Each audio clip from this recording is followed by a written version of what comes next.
Hai semuanya, selamat datang di channel Bunda Salsa.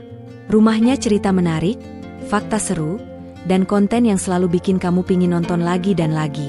Di sini, kita nggak cuma ngobrol soal satu hal aja. Kadang kita bahas yang lucu, kadang yang bikin mikir, kadang juga yang bisa bikin kamu berkata, kok bisa, ya? Setiap video dibuat, buat kamu yang haus akan hiburan, informasi, dan inspirasi. Jadi, kalau kamu suka konten yang berwarna dan gak ngebosenin, pastikan kamu klik tombol subscribe dan aktifin loncengnya sekarang juga. Karena tiap harinya, selalu ada sesuatu yang baru menantimu di sini. Siap? Yuk kita mulai perjalanan ini. Jangan lupa, duduk yang nyaman, karena ini baru awal dari sesuatu yang seru. Sering diremehkan wanita, pria ini malah dapat bule cantik kaya raya. Faiz bukan tipe cowok yang bikin cewek-cewek langsung noleh dua kali. Wajahnya biasa, kulit sawo matang khas anak daerah, rambut selalu lepek kalau kena matahari, dan bajunya itu-itu saja. Kaos polos, celana jeans yang udah mulai pudar warnanya, sepatu yang sepertinya beli waktu zaman kuliah semester 2. Selama 4 tahun kuliah di Jakarta, Faiz sudah kenyang ditolak. Bukan cuma ditolak pacaran, ditolak ajak ngobrol aja udah sering. Pernah satu kali, dia bantuin mahasiswi yang jatuh dari motor. Bukannya dapat ucapan terima kasih, malah dikira ojek online. Sakitnya tuh, di dompet dan di hati. Teman-teman ceweknya selalu punya tipe laki-laki idaman yang gak jauh dari putih, rapi, dompet tebal, mobil mentereng, dan foto profil Instagram estetik. Faiz, jauh dari semua itu. Ia hanya punya satu kelebihan, bisa menggambar dengan sangat bagus. Tapi di mata cewek-cewek zaman sekarang, hobi gambar bukan sesuatu yang bisa dibanggakan. Apalagi kalau nggak viral. Hari kelulusan pun lewat begitu saja. Tak ada yang menunggu di luar aula. Orang tuanya hanya mampu mengirim pesan ucapan selamat lewat WhatsApp. Faiz berdiri di bawah langit Jakarta yang mendung, pakai toga murah pinjaman kampus, dan tak tahu harus kemana. Lalu datanglah satu nama di kepalanya, Edo. Edo, teman lamanya, anak perantauan yang dulu kerja part-time bareng Faiz di kedai mie Aceh dekat kampus. Bedanya, Edo punya nyali lebih besar. Ia nekat merantau ke Australia 2 tahun lalu, dan kini kerja sebagai chef di restoran fusion di Melbourne. Mereka masih sering saling sapa lewat DM Instagram. Faiz memberanikan diri kirim pesan, isinya cuma satu kalimat. Bro, lo masih ada tempat nginep gak di sana? Gue pengen nyoba peruntungan ke Australia. Tak butuh lama, Edo jawab, datang aja. Ada kasur lipat, asal tahan sama bau rendang gue tiap pagi. 3 minggu kemudian, Faiz mendarat di Melbourne dengan tas ransel besar, 1 koper baju, dan segenggam harapan yang entah bisa ditukar apa. Hari-hari awalnya berat. Cuaca dingin menusuk tulang, makanan serba hambar, dan logat bahasa Inggris bule Australia yang bikin dia harus minta ulang kalimat 2 kali. Tapi Faiz bertahan. Tiap hari dia cari kerja, print CV, antar langsung ke toko-toko kecil, restoran, bahkan ke toko buah Asia. Setiap malam, dia tidur di kasur lipat di pojokan dapur Edo, dengan kipas angin yang lebih sering bersuara dibanding mutar angin. Edo sendiri kerja dari pagi sampai larut malam. Tapi mereka tetap sempat bercanda, tertawa, dan sesekali nostalgia masa lalu sambil makan mie instan. Suatu siang yang melelahkan, Faiz duduk sendirian di taman dekat halte tram. Ranselnya ditaruh di sebelah kaki, map berisi surat lamaran dan 1 buku sketsa ada di pangkuannya. Tangannya menggambar burger berkumis sambil senyum. Hobinya itu selalu jadi pelampiasan saat pikirannya mumet. Lalu datanglah dia. Seorang wanita bule tinggi semampai, rambut pirang digulung simpel, memakai dress biru ketat dengan belahan dada yang cukup dalam. Faiz otomatis menunduk, pura-pura fokus ke sketsa, tapi matanya sempat curi-curi pandang. Dia bukan cuma cantik, tapi juga membawa aroma parfum mahal yang seolah memisahkan dirinya dari dunia sekitar. Hai, sapa wanita itu sambil tersenyum. Faiz kaget. Halo. Kamu seniman? Enggak, cuma hobi gambar. Wanita itu duduk di bangku taman, hanya 2 jengkal dari Faiz.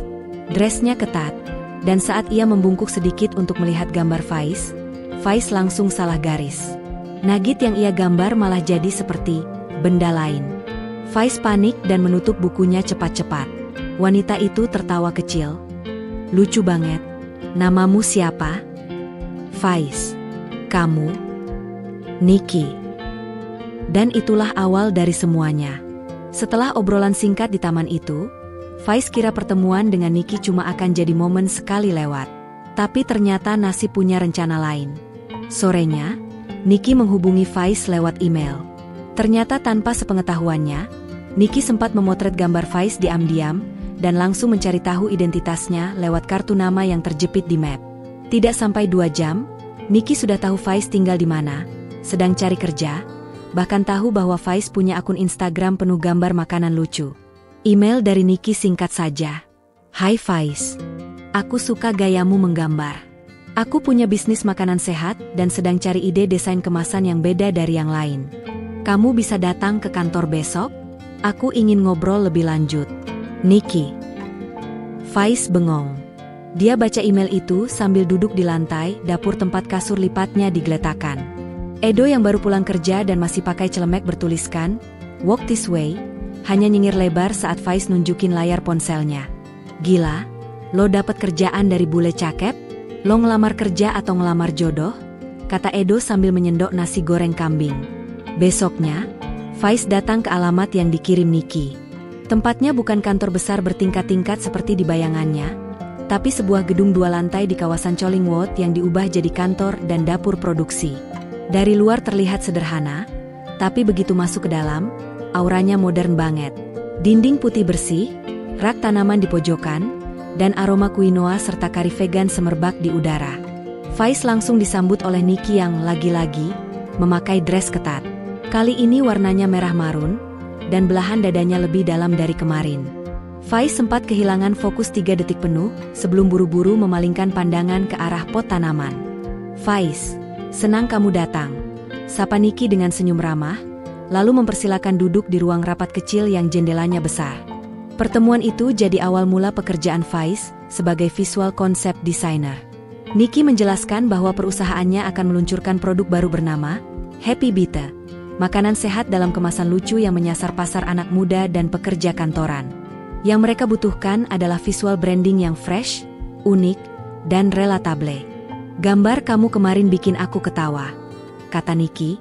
Itu burger yang senyum dan punya topi chef, kreatif banget.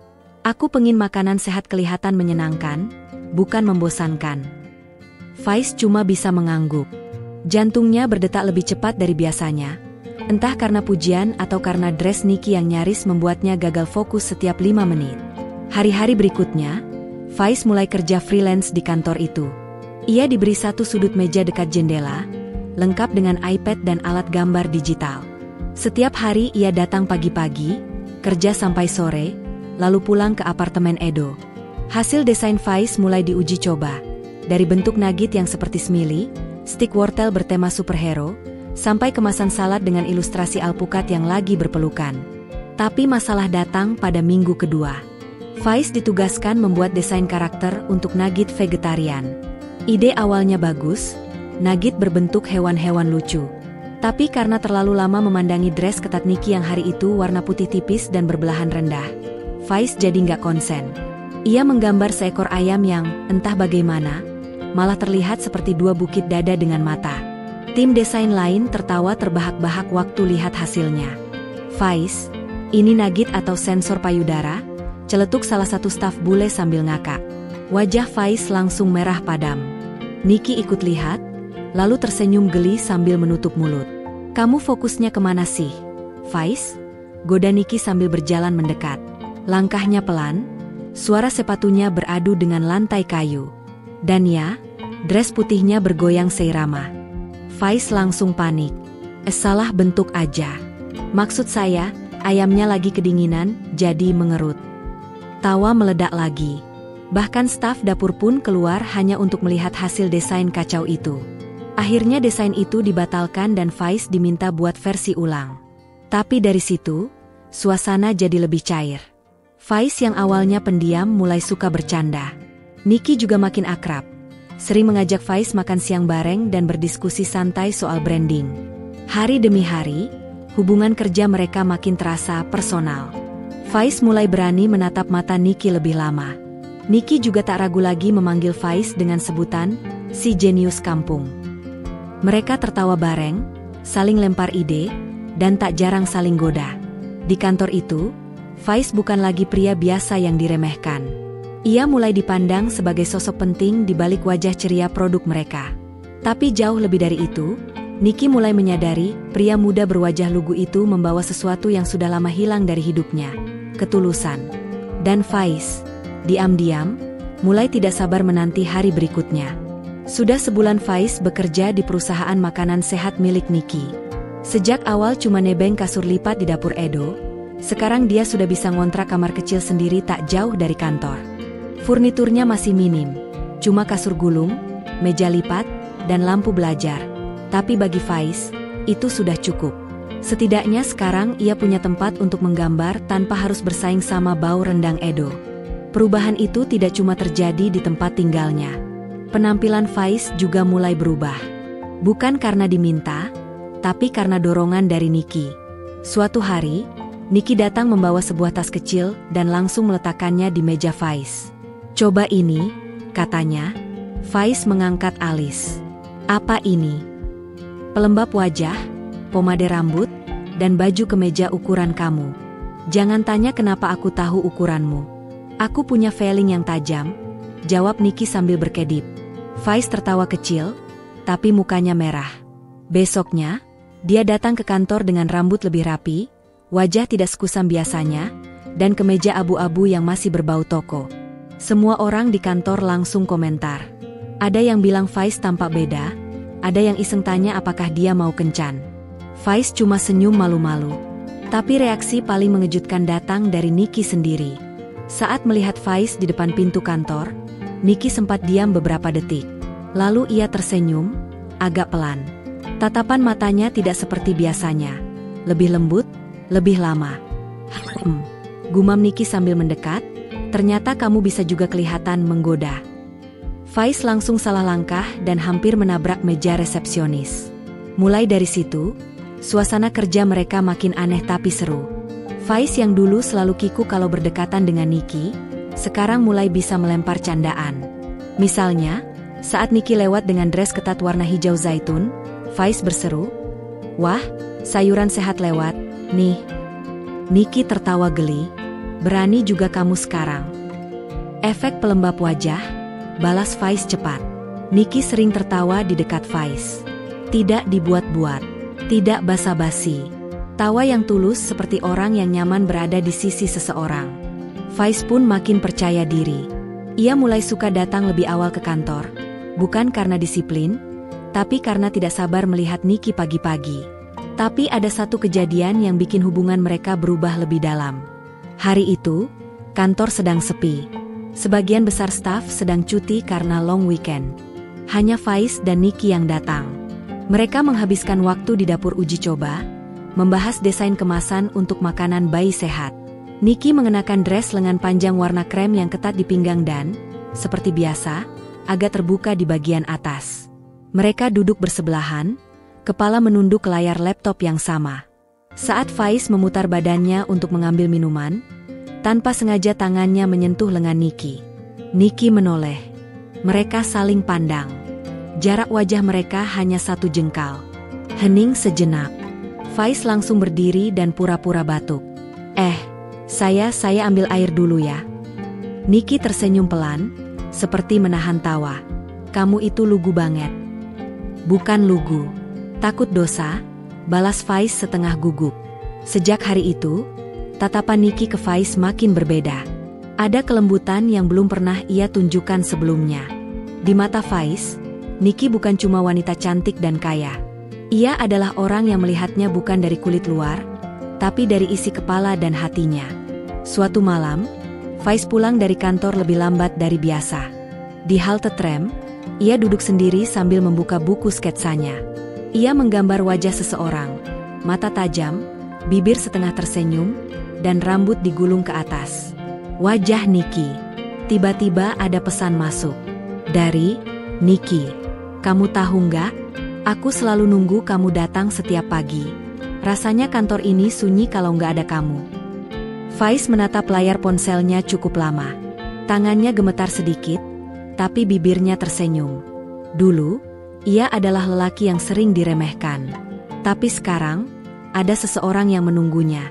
Seseorang yang bukan cuma cantik, tapi juga tulus menghargai. Dan mungkin ini baru awal dari cerita yang lebih panjang. Sudah hampir 2 bulan Faiz bekerja bersama Niki. Setiap harinya, mereka makin dekat. Tidak ada yang mereka bicarakan yang tak diselingi tawa. Tidak ada proyek yang tak disusun berdua. Dan tak ada satu pagi pun di mana Niki tidak menyapa Faiz dengan senyum lebar dari balik kaca kantor. Namun hari itu terasa berbeda. Langit Melbourne kelabu, udara agak lembab karena hujan semalam.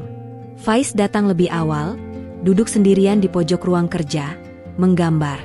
Di kertas sketsa yang sudah usang, ia menggambar sosok perempuan yang tersenyum, duduk di bawah pohon, mengenakan dress panjang ketat berwarna putih. Sosok itu jelas-jelas Niki. Dia tidak sadar, dari balik pintu kaca, Niki memperhatikan. Lama. Sampai akhirnya ia masuk tanpa suara, berjalan pelan lalu berdiri di belakang Faiz. "Itu aku ya?" tanya Niki tiba-tiba. Faiz kaget dan buru-buru menutup bukunya. Enggak. Maksudnya, ya sedikit. Tapi bukan sepenuhnya. Kayak imajinasi. Niki tertawa pelan. "Tenang aja, aku nggak marah. Bahkan, aku senang. Ternyata masih ada yang menggambar wajahku dengan cara setulus itu." Faiz mengangguk, gugup. "Iya, gambar itu, cara saya mikir. Dan kadang, ya suka muncul wajah yang saya pikirin." "Sering kepikirin aku, berarti?" Faiz tak menjawab, tapi wajahnya sudah lebih jujur dari kata-kata. Niki duduk di kursi sebelah. Hari itu dia mengenakan blazer hitam, namun dalamnya hanya tank top ketat dengan belahan cukup dalam. Faiz berusaha menatap lurus ke depan, tapi matanya sempat terseret turun sejenak. Ia langsung batuk-batuk kecil. "Kamu belum sarapan, ya?" tanya Niki, sadar tingkah Faiz makin kaku. Faiz mengangguk. "Baru minum teh." "Tehnya kurang manis, kayaknya," kata Niki, menatap Faiz sambil tersenyum lebar. "Makanya kamu butuh yang manis-manis, ya kayak aku." Faiz tertawa kikuk, lalu berdiri pura-pura mau ambil air. Tapi sebelum sempat melangkah, Niki menarik lengannya pelan. Sentuhannya hangat. "Faiz, aku mau ngomong sesuatu." Faiz kembali duduk. Jantungnya berdetak lebih cepat dari biasanya. Niki menarik napas pelan. "Aku tahu kamu bukan orang yang suka basa-basi. Dan aku juga bukan perempuan yang suka muter-muter. Jadi aku langsung aja ya. Aku suka kamu." Faiz diam, menatap Niki. Matanya tak percaya. "Aku serius," lanjut Niki. "Bukan karena kamu ganteng, meski kamu sekarang jauh lebih menarik. Bukan karena kamu bikin perusahaanku naik omzet. Tapi karena kamu tulus. Kamu gak pura-pura, gak munafik, dan kamu bikin aku ketawa tiap hari." Faiz membuka mulut, tapi tak ada kata yang keluar. Otaknya sibuk merangkai kalimat, tapi semua berantakan. Yang keluar malah, Saya dulu sering diremehkan, Mbak Niki." "Aku tahu," jawab Niki, "dan itu bukan salah kamu. Tapi sekarang kamu udah berubah. Kamu lihat dirimu sekarang." Faiz menunduk. Ia ingat betapa dulu dia minder setiap kali ketemu perempuan. Dulu, perempuan Indonesia sering menolaknya karena wajahnya pas-pasan, badannya kurus, dan gaya bicaranya terlalu biasa. Tapi Niki memperlakukannya berbeda. "Aku bukan orang kaya, Nick. Aku masih ngontrak kamar kecil. Aku belum punya apa-apa," kata Faiz lirih. "Aku juga janda, Faiz. Aku pernah gagal dalam pernikahan. Dan aku juga masih belajar banyak hal. Tapi bukankah yang kita cari dalam hidup ini bukan soal punya atau nggak punya? Tapi siapa yang mau jalan bareng kita, walau jalanan itu jelek?" "Sun." Faiz mengangguk pelan. Ia tidak menjawab, tapi senyum di wajahnya lebih tulus dari jawaban panjang manapun. Tiba-tiba, ponsel Faiz berbunyi. Dari Edo. "Edo, lo pulang gak malam ini? Gue pengen numpang nginep karena apartemen gue disemprot kecoa." Faiz tertawa kecil, lalu menunjukkan pesan itu ke Niki. Niki membaca, tertawa juga. Kecoa? Wah, kayaknya apartemen kamu itu butuh bantuan lebih dari sekadar penyemprotan. Mereka tertawa bersama. Tawa yang menghapus canggung. Tawa yang menyatukan. Sebelum Faiz pulang, Niki memanggilnya lagi. Faiz? Ya? Mulai besok, kamu bisa duduk di ruang kerjaku kalau mau. Meja kamu terlalu kecil. Biar kita bisa kerja bareng. Faiz tersenyum lebar. Baik, Bu Niki. Panggil aku Niki aja. Nggak usah pakai Bu. Biar kesannya belum tua-tua amat.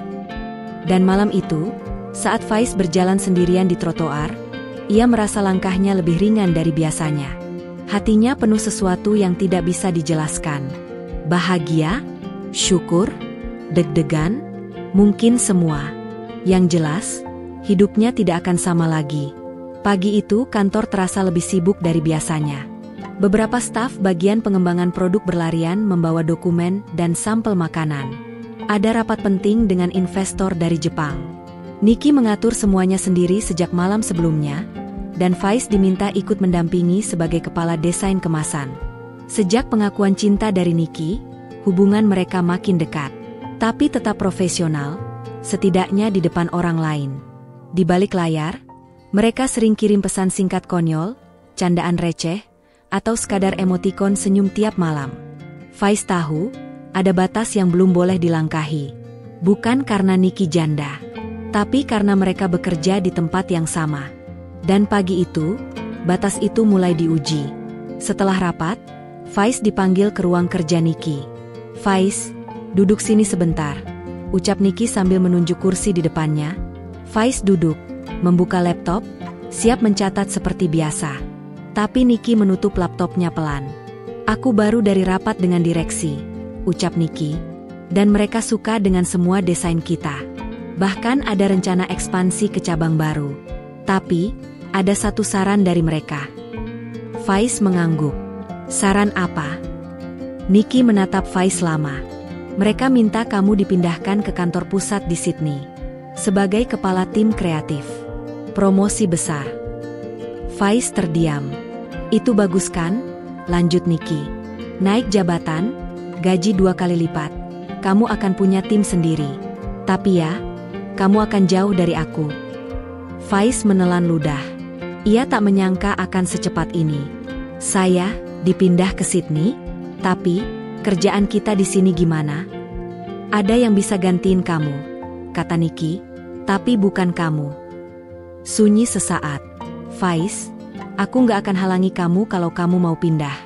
Aku pengen kamu maju.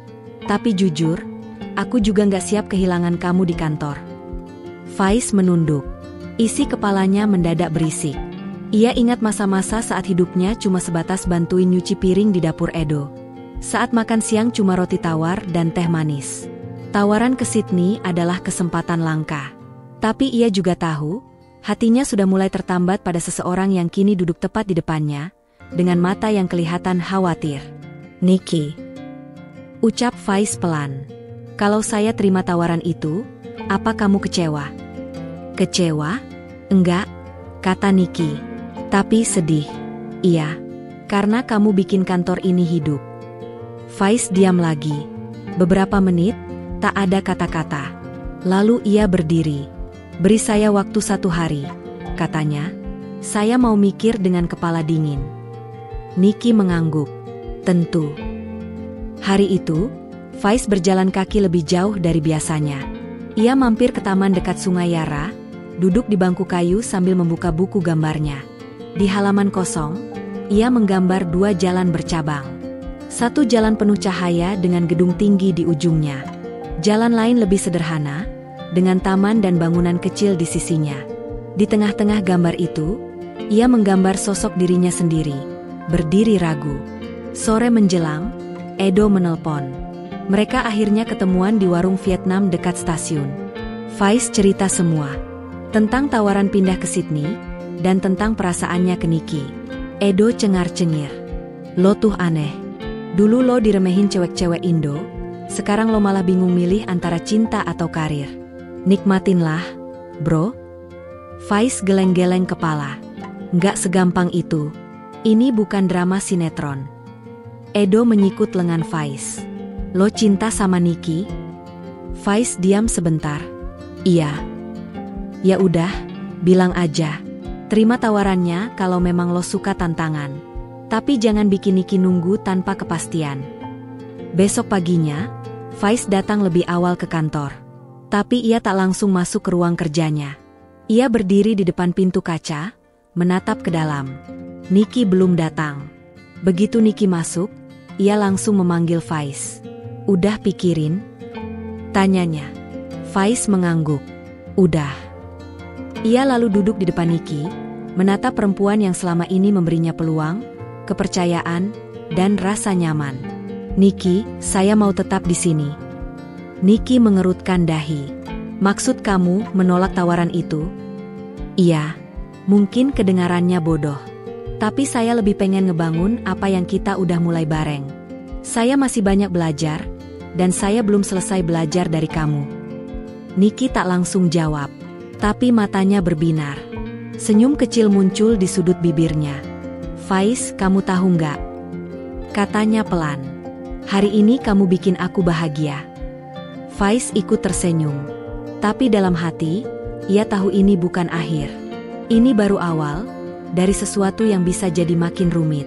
Tapi untuk saat ini, ia memilih tetap di sisi orang yang membuatnya merasa berharga. Keputusan Faiz untuk tetap di Melbourne ternyata bukan akhir dari segalanya. Justru, itu menjadi awal dari masalah baru yang perlahan muncul. Dan datangnya bukan dari luar, tapi dari dalam perusahaan sendiri. Seminggu setelah pengumuman penolakan Faiz terhadap tawaran promosi ke Sydney, suasana kantor berubah. Beberapa rekan kerja mulai bersikap aneh. Mereka tidak lagi menyapa sehangat dulu. Bahkan, sebagian mulai membisikkan sesuatu di balik meja. Faiz menyadari hal itu saat presentasi desain kemasan edisi khusus produk baru. Ia yang biasanya didukung penuh, hari itu justru merasa sepi. Dua kolega dari tim kreatif yang biasa membantunya, mendadak absen tanpa kabar. Data presentasi yang ia kirimkan ke server kantor pun tiba-tiba hilang.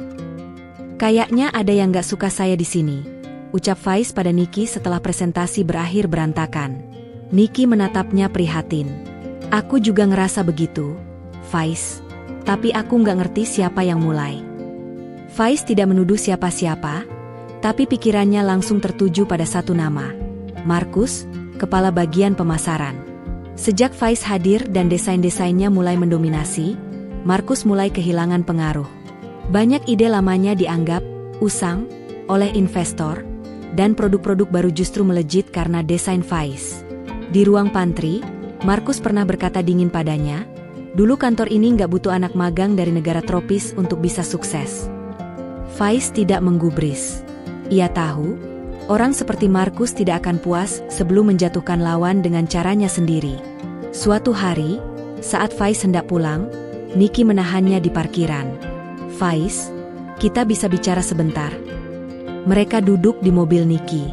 Interiornya wangi, rapi, dan elegan seperti pemiliknya. Tapi Niki tampak lebih tegang dari biasanya. Aku barusan dapat email laporan audit internal, kata Niki. Ada kesalahan besar dalam pencatatan desain produk kita. Sistem mencatat desain itu milik Markus, bukan kamu. Faiz terdiam. Dan lebih parahnya, Markus ngelaporin kamu ke HR karena dituduh menjiplak. Lanjut Niki. Kalau itu benar, kamu bisa dipecat. Faiz tertawa kecil. Saya yang ngerjain desain itu dari awal. Nick, kamu tahu. Buku sketsa saya penuh coretan prosesnya. Aku tahu, jawab Niki cepat. Dan aku percaya kamu. Tapi ini perusahaan. Kita harus buktikan semuanya hitam di atas putih. Keesokan harinya, Faiz membawa bukti semua coretan sketsa tangan, termasuk yang sudah ia gambar sejak awal bulan lalu. Ia tunjukkan kepada tim HR, sambil menjelaskan proses kreatifnya. Untungnya, tanggal dan urutan lembar kerja miliknya jauh lebih masuk akal. Namun, bukan berarti semuanya selesai. Markus merasa terpojok. Ia mulai menyebar isu baru, bahwa Faiz naik daun hanya karena hubungan khusus dengan bos, alias Niki. Dia tuh bukan hebat. Dia tuh deketin bos aja biar cepat naik. bisik beberapa staf di lorong kantor. Faiz mendengarnya. Beberapa dari mereka menatap sinis, seolah-olah ia cuma numpang nama. Dan malamnya, saat Faiz sedang menggambar di meja kerja, Niki datang dengan wajah capek.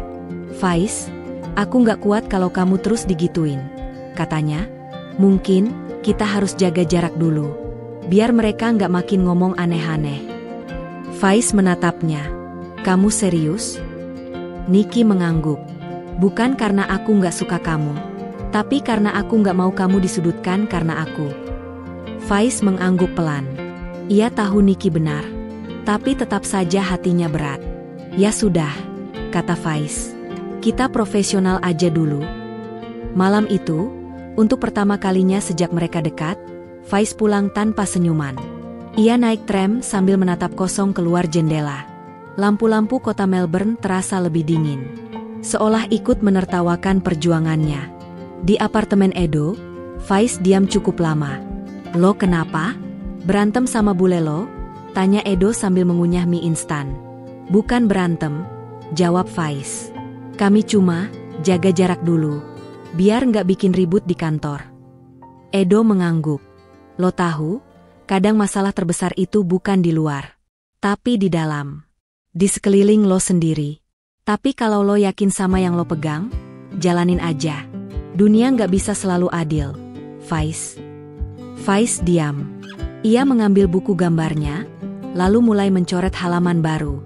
Ia menggambar seekor kuda yang tetap berlari di tengah badai, meski tali kekangnya robek, meski ada panah di punggungnya. Tapi matanya tetap mengarah ke depan. Satu kalimat ia tulis di bawah gambar itu. "Bukan yang cepat menang, tapi yang tetap bertahan sampai akhir." Sudah 2 minggu sejak Faiz dan Niki memutuskan menjaga jarak. Di kantor, mereka tetap berinteraksi, tapi sekadar urusan pekerjaan. Tidak lebih. Tidak ada lagi obrolan ringan di ruang pantry, tidak ada lagi candaan sore hari menjelang pulang, dan tentu saja, tidak ada lagi senyum-senyum saling lempar pandang di sela rapat. Faiz menjalani semuanya dengan tenang di luar, tapi tidak di dalam. Setiap malam, ia merasa seperti orang yang sedang kehilangan sesuatu. Lucunya, ia tidak marah pada siapa-siapa. Tidak pada Niki, tidak juga pada Markus. Ia cuma lelah. Di sisi lain, Niki juga tidak tenang. Ia tahu Faiz sedang jadi bahan omongan. Ia tahu ada karyawan yang diam-diam menyabotase laporan kerja tim kreatif. Dan ia tahu, kalau ia terus diam, Faiz bisa saja pergi dari perusahaan ini. Bahkan dari hidupnya. Malam itu, Niki duduk sendirian di balkon apartemennya. Angin dingin musim gugur membuat gaun tipis yang dikenakannya berkibar pelan. Di pangkuannya ada 2 dokumen. Satu berisi laporan perkembangan perusahaan, satu lagi surat pengunduran diri miliknya sendiri. Ia memandangi kedua kertas itu lama sekali, sebelum akhirnya mengambil ponsel dan menulis pesan singkat. Besok jam 10 pagi, semua manajer wajib hadir di ruang rapat, termasuk Faiz. Pagi berikutnya, suasana kantor mendadak heboh. Semua orang mendengar kabar bahwa Niki akan membuat pengumuman besar. Gosip pun menyebar cepat. Ada yang bilang Niki akan menjual perusahaan. Ada juga yang bilang Niki akan menikah diam-diam dan tinggal di luar negeri. Tapi tidak ada yang menyangka apa yang sebenarnya terjadi. Begitu semua manajer masuk ke ruang rapat, Niki berdiri di depan mereka. Tanpa senyum, tanpa basa-basi. "Aku ingin kalian tahu, mulai hari ini, aku mengundurkan diri dari jabatan CEO." Suasana mendadak hening. Markus mengangkat tangan. "Maaf, ini serius?" Niki mengangguk. "Sangat serius. Aku sudah siapkan suratnya. Mulai minggu depan, aku hanya akan jadi pemegang saham utama, tapi tidak lagi terlibat dalam operasional harian." Semua menatap bingung. "Lalu, siapa yang gantiin kamu?" tanya salah satu kepala bagian keuangan. Niki menatap Faiz. "Aku menunjuk Faiz sebagai direktur kreatif, dan semua keputusan produk akan ada di bawah tanggung jawabnya." Faiz sontak terdiam. Ia tidak pernah membayangkan ini. Sama sekali tidak. Markus berdiri. "Ini konyol. Dia baru beberapa bulan kerja di sini. Dan kamu tahu dia tidak punya pengalaman memimpin perusahaan sebesar ini." "Justru karena aku tahu, makanya aku percaya. jawab Niki tegas. Kalian mungkin lihat Faiz cuma anak muda dari Indonesia. Tapi aku lihat lebih dari itu. Dia kerja keras. Dia jujur. Dan semua ide yang bikin perusahaan ini bangkit lagi, itu datang dari kepalanya. Semua terdiam. Faiz bangkit dari kursinya. Saya nggak tahu harus ngomong apa, Niki, tapi saya belum pantas. Saya masih belajar. Kamu nggak harus langsung sempurna, Faiz, kata Niki lembut. Tapi kamu sudah buktikan bahwa kamu bisa dipercaya.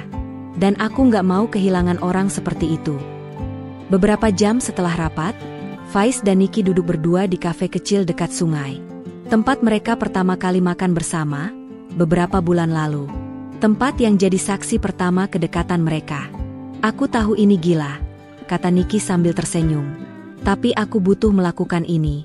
Aku nggak mau terus berdiri di antara kamu dan kariermu. Kamu harus jalan sendiri sekarang. Faiz memandangi wajah Niki. Ia tahu wanita di depannya ini tidak sedang bermain-main. Niki benar-benar mundur, bukan karena menyerah, tapi karena cinta. Karena ingin membebaskan Faiz dari bayangannya. Faiz menarik napas panjang. Kalau kamu mundur dari jabatan kamu, siapa yang akan gangguin aku pas kerja? Niki terkekeh. Mungkin nanti aku jadi klien paling cerewet. Faiz tersenyum. Tapi kamu tetap Niki yang sama, kan? Yang suka pakai dress ketat sampai aku nggak bisa mikir. Niki mengedip genit. Tergantung, kamu kuat nggak? Faiz tertawa, kali ini lepas. Untuk pertama kalinya setelah berminggu-minggu, ia merasa bebas.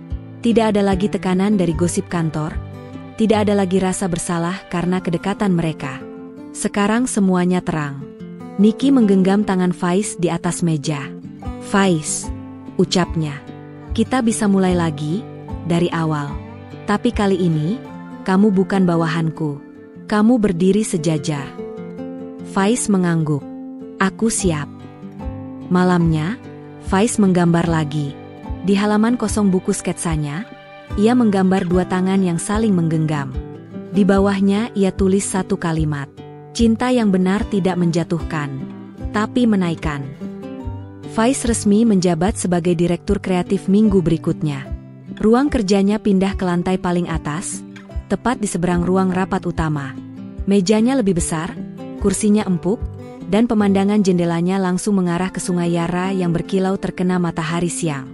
Tapi kenyamanan itu datang bersama tanggung jawab yang tidak kecil. Ia kini memimpin dua divisi, tim desain dan pemasaran. Dan itu berarti, ia harus sering rapat dengan orang-orang yang dulu memandangnya sebelah mata, termasuk Markus, yang masih belum bisa menerima kenyataan. Selamat ya, bos baru, kata seorang wanita saat Faiz keluar dari lift. Wanita itu mengenakan blus putih ketat dan rok pensil hitam, tinggi semampai, rambut pirangnya dikuncir rapi. Namanya Samantha, staf senior pemasaran. Akhirnya cowok murah senyum dari Indonesia ini naik tahta juga. Faiz tersenyum canggung. Terima kasih, Sam. Kalau kamu butuh bantuan apapun, aku siap bantu. After office hour juga boleh. Loh, bisiknya sambil berlalu. Faiz menelan ludah. Dadanya langsung berdebar. Bukan karena dia tergoda, tapi karena tahu, hari-hari ke depan tidak akan semudah membuat sketsa di kertas. Beberapa hari berjalan cukup lancar. Faiz mulai menerapkan ide-ide baru. Desain minimalis, kemasan ramah lingkungan, dan kolaborasi dengan seniman lokal. Timnya semangat. Penjualan naik. Tapi gosip juga ikut berkembang. Bos baru itu katanya selera bule. Bisik dua staf wanita di ruang kopi. Makanya si Samantha sekarang sering numpang lewat kantor desain. Sahut satu lagi sambil cekikikan. Faiz pura-pura tidak dengar. Tapi yang paling berat justru datang saat rapat presentasi proyek kolaborasi dengan tim pemasaran. Samantha sengaja duduk di samping Faiz. Dress merahnya mencolok. Belahannya terlalu tinggi untuk ukuran rapat, dan parfum mahalnya menyengat. Faiz mencoba fokus ke layar presentasi, tapi sudut matanya menangkap Samantha yang bersandar terlalu dekat. Saat tangan Faiz tanpa sengaja menyentuh tangannya, Samantha tidak menarik diri, malah tersenyum. "Ops," katanya. "Kamu harus hati-hati, Faiz. Bahaya, loh, main api di kantor." Faiz langsung menggeser kursinya menjauh. Jantungnya berdegup tidak karuan. Ia tahu, ini bukan candaan biasa. Dan ia sadar, ia sedang diuji. Bukan soal profesionalitas saja, tapi kesetiaan. Malam harinya, Faiz menelpon Niki. "Kamu sibuk?" tanya Faiz pelan. "Enggak, aku lagi baca email." "Kenapa?" "Cuma pengen ngobrol aja." "Ada yang ganggu di kantor?" Faiz terdiam sejenak. "Samantha." Dia makin gencar. Gaya flirtnya kebangetan. Niki tertawa pelan. "Kamu mulai populer, ya?" "Serius, Nick? Aku nggak enak banget." Dia terang-terangan. Bahkan di depan tim. "Aku percaya kamu," kata Niki cepat. "Tapi kamu harus bisa pasang batas, Faiz. Jangan biarkan orang main-main dengan posisi kamu. Mereka bisa permalukan kamu kapan aja." Faiz menarik napas. "Aku takut dianggap sombong kalau terlalu jaga jarak. Daripada nanti kamu jatuh, mending kelihatan sombong dari awal," jawab Niki. Esok harinya, Faiz datang lebih awal. Ia mengganti tempat duduk saat rapat, duduk di ujung meja jauh dari Samantha. Ia juga meminta HR untuk menerbitkan kode etik berpakaian dan profesionalisme di kantor. Langkah kecil, tapi jelas. Samantha tentu tidak senang. "Kamu berubah, Faiz," ucapnya usai rapat. "Aku bukan berubah," jawab Faiz. "Aku cuma sadar, sekarang aku punya tanggung jawab. Dan aku nggak mau ada yang salah paham." Samantha menatapnya tajam, lalu tersenyum tipis. "Kamu memang pria langka. Tapi hati-hati, Faiz. Orang terlalu lurus juga bisa patah." Faiz tidak menanggapi. Ia kembali ke ruangannya dan membuka sketsa. Ia menggambar pohon pinus yang tetap berdiri di tengah salju.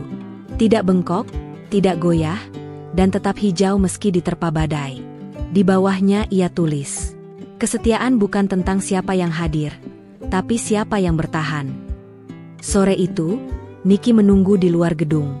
Mobilnya terparkir dengan manis, dan gaunnya seperti biasa, sedikit menggoda. "Kamu kelihatan capek," katanya saat Faiz masuk ke mobil. "Capek nahan godaan," jawab Faiz, setengah bercanda. Niki menatapnya sambil menyentuh tangan Faiz. "Kamu lulus ujian hari ini, tapi mungkin besok akan lebih sulit." Faiz tersenyum. "Kalau aku goyah, tolong cubit saja." Niki tertawa kecil. "Bukan aku yang akan cubit. Tuhan yang bakal kasih pelajaran." Mereka tertawa bersama dan melaju pelan ke arah kota. Sore di Melbourne kembali terasa hangat. Tapi Faiz tahu, ini baru permulaan. Dan ia harus tetap kuat. Untuk dirinya sendiri. Dan untuk wanita yang kini duduk di sampingnya. Hari itu, Faiz datang ke kantor lebih pagi dari biasanya. Ia ingin menyelesaikan sketsa desain kemasan untuk produk makanan sehat terbaru, ide yang ia dan Niki rancang bersama minggu lalu. Tapi saat hendak masuk ke ruangannya, ia melihat Niki sudah duduk di sana. Sendiri. Menatap kosong ke arah jendela. Faiz mengetuk pelan pintu kaca. "Kamu kenapa?" tanyanya sambil mendekat. Niki menoleh, tersenyum kecil. "Enggak apa-apa. Cuma, mimpi buruk semalam." Faiz duduk di sofa seberang meja. "Mimpi tentang apa?" Niki terdiam cukup lama. Tangannya meraih cangkir kopi yang sudah dingin.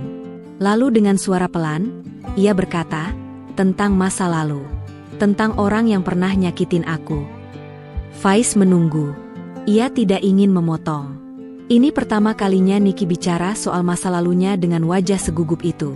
"Aku pernah menikah, Faiz," ucap Niki akhirnya. "Itu mungkin kamu sudah tahu. Tapi yang belum aku ceritakan, suamiku itu bukan sekadar pergi dari hidupku. Dia pergi karena skandal besar." Faiz mengerutkan kening. "Skandal?" Niki mengangguk. "Dia menipu investor. Memalsukan laporan keuangan perusahaan yang aku dirikan dari nol. Dan setelah semuanya terbongkar, dia kabur. Meninggalkan aku dengan utang dan reputasi yang hancur." Faiz tercekat. Ia tidak tahu harus menjawab apa. "Aku butuh 2 tahun buat bangkit lagi," lanjut Niki. "Aku jual properti, kerja 2 kali lipat, dan bersih-bersih nama perusahaan. Waktu kamu datang, perusahaan ini masih dalam tahap recovery. Tapi kehadiran kamu, Faiz, jujur aja, kamu kayak cahaya kecil yang bikin aku bisa tersenyum lagi. Hening sesaat. Lalu Niki berdiri dan menghampiri Faiz. Ia duduk di sebelahnya, lalu memegang tangan Faiz. Aku tahu kamu pria baik. Aku tahu kamu mungkin gak siap dengar cerita ini. Tapi aku gak mau ada rahasia. Kalau kamu anggap aku terlalu rumit, aku bisa ngerti. Faiz diam sebentar, lalu menarik napas panjang. Nick, hidup semua orang pasti punya masa lalu. Kamu mungkin pernah jatuh, tapi kamu berdiri lagi. Itu yang aku lihat. Dan itu yang aku kagumi. Niki tertegun. Matanya berkaca-kaca. Tapi, lanjut Faiz, kalau mantan suami kamu itu masih di luar sana dan belum tertangkap, dia bisa balik, kan? Niki mengangguk pelan. Itu yang aku takutkan. Seminggu kemudian, ketakutan itu datang lebih cepat dari dugaan. Faiz baru saja selesai meeting di kafe kecil dekat kantor, saat Edo menelpon dengan suara panik. Bro, lu lagi di mana? Baru selesai rapat. Kenapa? Ada cowok nyariin lu, di depan kantor. Bule, gede, bekas petinju kalau dilihat dari rahangnya. Ngomong apa dia? Katanya, lu ngerebut istrinya. Faiz langsung berdiri dari kursi. Dadanya berdegup keras. Astaga, dia datang. Sore itu, Faiz duduk di kantor bersama Niki, menjelaskan kejadian itu. Niki pucat. Ia langsung menghubungi pengacaranya dan meminta perlindungan hukum. Ternyata mantan suaminya, Brandon, memang pernah mengancam lewat email beberapa bulan lalu, tapi Niki abaikan. Aku kira dia nggak berani datang langsung, gumam Niki. Faiz menatap Niki. Kita harus hadapi ini bareng. Aku nggak akan ninggalin kamu. Niki menggenggam tangan Faiz. Kali ini lebih erat. Beberapa hari kemudian, Faiz dan Niki dikawal ke pengadilan untuk mengajukan surat perlindungan. Brandon memang tidak bisa langsung ditangkap, karena belum terbukti melanggar hukum. Tapi keberadaannya sudah membuat suasana mencekam. Yang aneh, Faiz justru merasa semakin kuat. Sebelum bertemu Niki, ia adalah pria biasa yang sering diremehkan. Tapi sekarang, ia harus belajar jadi pelindung. Jadi suami. Jadi pria yang berdiri di depan, bukan cuma berdiri di belakang layar menggambar sketsa. Malamnya, saat mereka pulang ke apartemen, Niki mengenakan dress satin berwarna hitam. Dress yang elegan tapi tetap memperlihatkan lekuk tubuhnya dengan jelas. Faiz menelan ludah, mencoba tidak melirik terlalu lama. Kenapa kamu diam? Tanya Niki sambil memutar anggur di gelasnya. Cuma mikir, kamu ini suka ngetes iman orang ya? Niki tertawa keras. Bukan ngetes. Cuma memastikan kamu masih manusia normal. Faiz mendengus. Aku ini pria Indonesia yang dulu sering ditolak karena jelek. Sekarang malah dapat istri bule cantik, kaya, dan, ya begitulah. Dan, goda Niki. Dan, yang bahannya kadang terlalu tipis. Jawab Faiz sambil menutup mata pakai tangan. Niki tertawa terpingkal-pingkal. Duh Faiz, kamu lucu banget. Faiz membuka tangan dan tersenyum. Ya, kalau aku nggak lucu, kamu udah ilfel dari dulu. Mereka tertawa. Tapi di balik canda itu, ada rasa serius. Mereka tahu badai sedang datang. Tapi selama mereka saling jujur dan saling menjaga, tidak ada yang terlalu berat untuk dihadapi. 1 minggu terakhir kantor Niki terasa seperti ladang ranjau. Semua orang bekerja sambil tengok kanan kiri. Security ditambah, kamera pengawas dicek setiap jam. Bahkan Edo, yang biasanya santai, jadi kelihatan tegang. Semua karena satu nama, Brandon. Brandon tidak hanya datang ke kantor, tapi juga sempat mengirim surat ke rumah Niki. Surat tanpa amplop, hanya secari kertas dengan tulisan tangan yang tidak rapi. Kamu pikir kamu bisa bahagia setelah hancurin aku?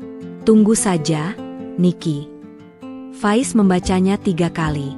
Tangannya gemetar saat itu, bukan karena takut pada Brandon, tapi karena marah. Marah karena ada orang yang tega mengganggu wanita yang sudah jatuh, bangkit, lalu dihantam lagi. Aku harus ngapain? Faiz? Tanya Niki malam itu. Aku nggak bisa tidur. Faiz menatapnya. Kita lawan sama-sama. Tapi jangan panik.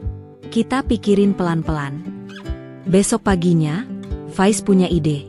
Ia mengajak Nicky menemui detektif swasta yang dikenalnya lewat kenalan Edo.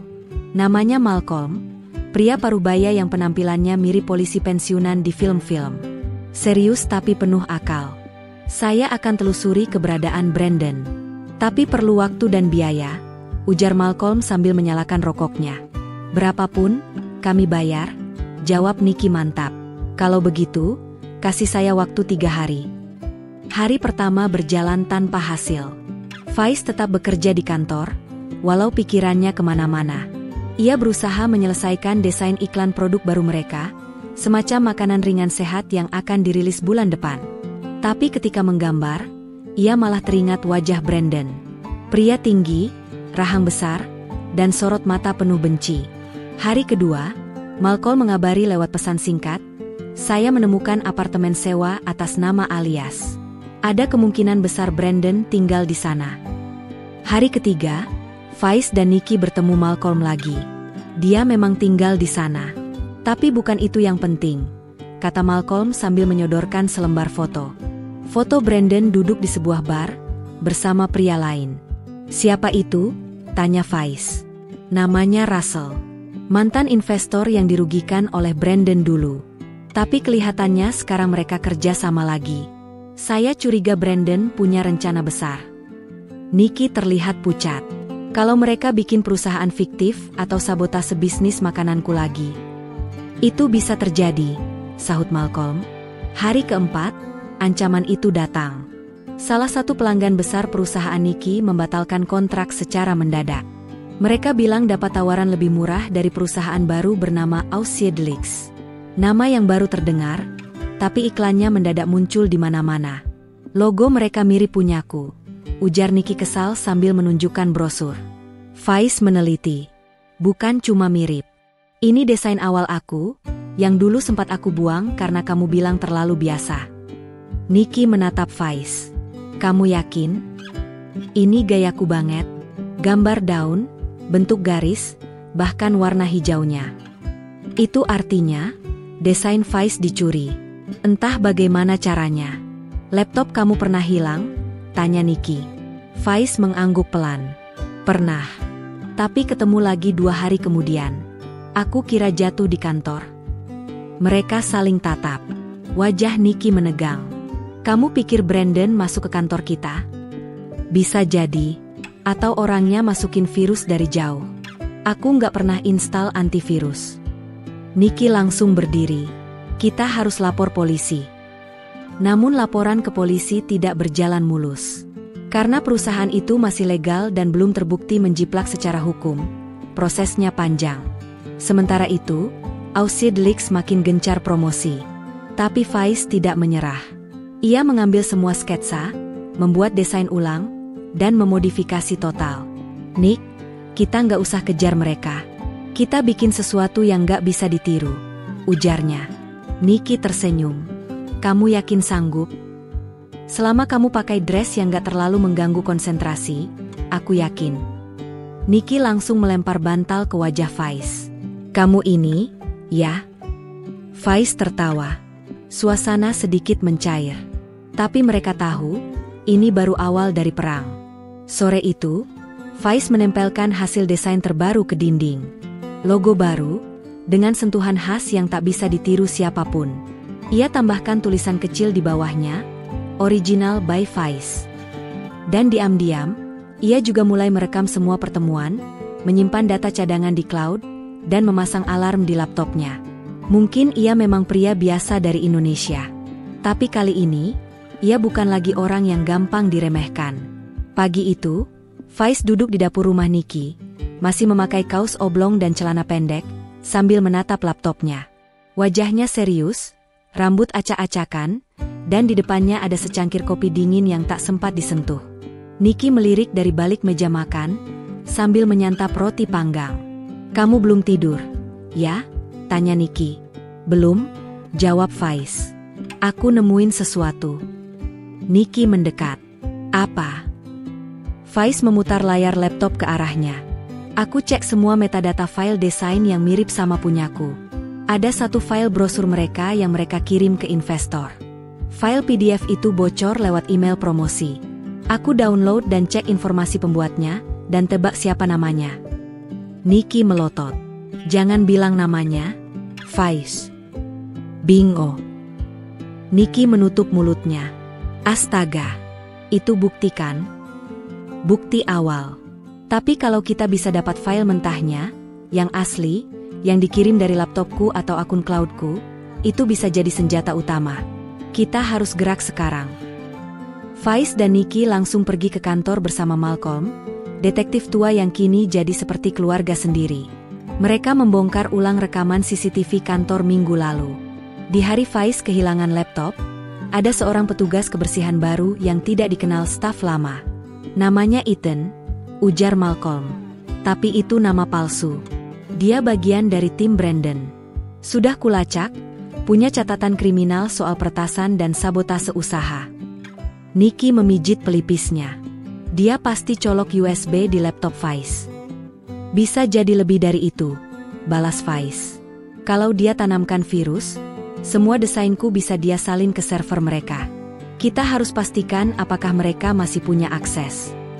Jadi langkah berikutnya, Faiz menutup laptop. Aku mau perang frontal. Beberapa jam kemudian, Faiz mengunggah video ke media sosial. Isinya sederhana.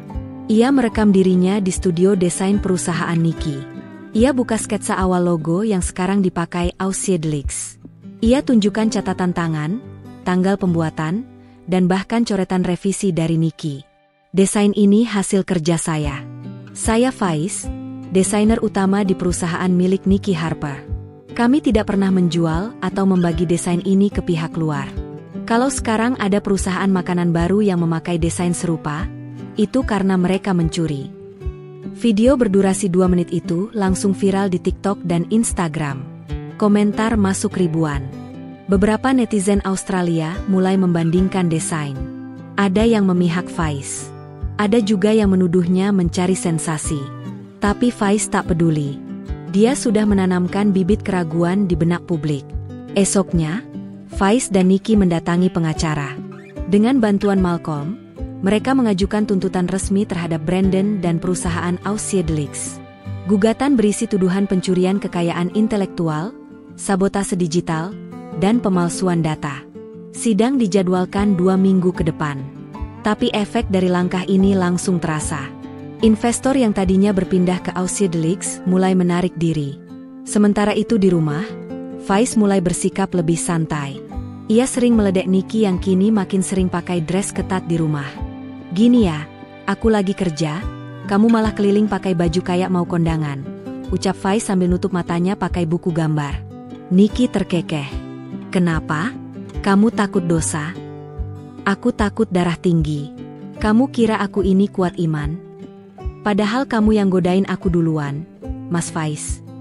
Faiz nyengir. Dulu aku belum tahu kamu bisa membunuh iman laki-laki dengan belahan dada saja. Nikki tertawa terpingkal-pingkal, lalu melempar bantal ke arah Faiz. Dasar cowok ngaco. Kalau aku nggak ngaco, kamu nggak bakal suka. Suasana jadi cair. Meski beban mereka berat, tawa di rumah itu selalu jadi pelampung. Di akhir minggu, Faiz mendapat email tak terduga. Isinya adalah file log aktivitas dari cloud yang dipakai Ausiedlix. Pengirimnya anonim. Tapi di dalamnya ada satu folder yang menyimpan file mentah dengan nama pengguna, Faiz BDG 94. Itu akun Faiz. Ini kunci terakhir, ujar Faiz sambil menunjukkan file itu pada pengacara mereka. Bisa bantu? Pengacara mengangguk. Tentu. Sekarang kita punya bukti kuat bahwa file dicuri langsung dari akun kamu. Brandon akan hancur. Faiz tersenyum. Tapi bukan senyum kemenangan. Senyum lega. Ia tahu, jalan panjangnya belum selesai. Tapi untuk pertama kali dalam hidupnya, ia berdiri di atas kakinya sendiri. Tak lagi diremehkan. Tak lagi dikasihani. Malam itu, Nikki membawakan secangkir coklat panas. Kamu bangga, Faiz? Faiz menatap langit-langit. Bukan bangga. Lebih ke, aku nggak nyangka bisa sampai sini. Kamu hebat. Dari cowok gondrong yang bau sandal jepit, jadi pria yang nyelamatin bisnis aku. Faiz tertawa. Jangan suka buka aib dong. Aib manis itu. Mereka berdua duduk di sofa. Tak perlu banyak kata. Dunia boleh ribut soal desain, investor, sidang, dan strategi. Tapi malam itu mereka hanya dua orang biasa. Seorang janda cantik Australia dan seorang pemuda Indonesia yang dulu pernah dianggap tak berguna. Dan malam itu juga, Faiz memeluk Niki. Sudah 1 tahun sejak Faiz memenangkan gugatan di pengadilan. Perusahaan milik Niki berkembang gila-gilaan. Produk baru mereka tidak hanya laku di Australia, tapi juga masuk ke pasar Asia Tenggara, termasuk Indonesia. Di antara semua kesibukan itu, Faiz memutuskan pulang kampung. Kampung halamannya di Jogja belum berubah banyak. Jalan sempit, suara ayam, dan suara ibu-ibu tukang sayur masih sama seperti dulu. Tapi kali ini, Faiz kembali bukan sebagai pemuda pengangguran yang biasa diejek. Ia kembali sebagai pengusaha muda yang sukses. Dan yang lebih mengejutkan lagi, ia datang bersama istrinya, Niki. Bu RT aja sampai nggak ngelihat Niki waktu turun dari mobil, kata Faiz sambil tertawa kecil di teras rumah ibunya. Ya jelas. Lhawong biasanya yang pulang cuma bawa oleh-oleh keripik, ini malah bawa bule cantik yang kayak artis Hollywood. Jawab ibu sambil membetulkan jilbabnya. Niki tertawa, meskipun tak paham seluruh obrolan mereka. Ia hanya bisa beberapa kata Jawa karena Faiz sering mengajarinya. Itu pun yang aneh-aneh. Ojo lali mangan. Gih bu, saya wes kenyang, itu yang aku tahu, kata Niki sambil mencoba logat Jawa seadanya. Tetangga-tetangga berdatangan. Awalnya hanya mengintip dari pagar, tapi lama-lama ikut duduk dan ngobrol. Semua kaget waktu tahu Niki bukan cuma cantik, tapi juga ramah dan sopan. Aku kira dia bule galak, ternyata malah kayak anak sendiri, ujar Pak RT sambil menyeruput teh. Dan Faiz? Dia cuma duduk di kursi plastik dengan kaos oblong dan celana pendek. Senyum gak habis-habis. Ia akhirnya merasa pulang dengan kepala tegak. Semua yang dulu suka meremehkannya kini malah berlomba ngajak foto bareng. Malam harinya, Faiz dan Niki tidur di kamar lamanya dulu. Kamar kecil, dinding masih warna biru pudar, dan kipas angin tua yang bunyinya kayak motor mogok. Ini tempat kamu tidur dulu? Tanya Niki sambil memandangi langit-langit. Dulu di sini, aku sering bengong, mikir hidupku ini mau kemana. Tapi di sini juga, aku mulai gambar-gambar. Mungkin dari tempat sesederhana inilah, mimpi itu lahir. Niki menatap Faiz dengan mata berbinar. Terima kasih sudah ajak aku ke sini. Aku jadi tahu, kamu bukan cuma orang hebat karena desainmu, tapi karena kamu gak pernah lupa asal-usulmu. Faiz tersenyum. Aku gak akan jadi seperti sekarang kalau bukan karena kamu. Niki memeluknya pelan. Dan seperti malam-malam di Sydney, mereka bicara panjang sambil menahan tawa karena kipas makin berisik. Beberapa minggu kemudian, Faiz dan Niki kembali ke Australia. Tapi kali ini, mereka punya rencana baru. Faiz akan membuka cabang usaha di Jogja, bekerja sama dengan pengusaha lokal dan merekrut anak-anak muda dari kampung. Ia ingin menciptakan peluang kerja, agar pemuda-pemuda seperti dirinya dulu nggak harus merasa minder, atau pergi jauh hanya untuk bisa dianggap. Jadi, kita akan bolak-balik Jogja Sydney. Nih? Tanya Niki. Kayaknya iya. Lagian, aku belum siap ninggalin rasa kangenku sama sate klathak. Jawab Faiz sambil tertawa. Di akhir cerita ini, Faiz tak lagi menjadi pemuda yang diremehkan. Ia menjadi contoh nyata bahwa bukan tampang atau harta yang menentukan masa depan, tapi niat, kerja keras, dan satu hal penting, keberanian untuk bertahan saat diremehkan. Dan soal Niki, ia tetap bule cantik dengan dress ketat. Tapi sekarang, tiap Faiz ngelihat belahan dada istrinya itu, ia udah nggak lagi mimisan. Ia cuma berkata sambil geleng kepala. Duh, Gusti, ujian iman tuh datang dari rumah sendiri. Dan seperti biasa, Niki cuma tertawa geli.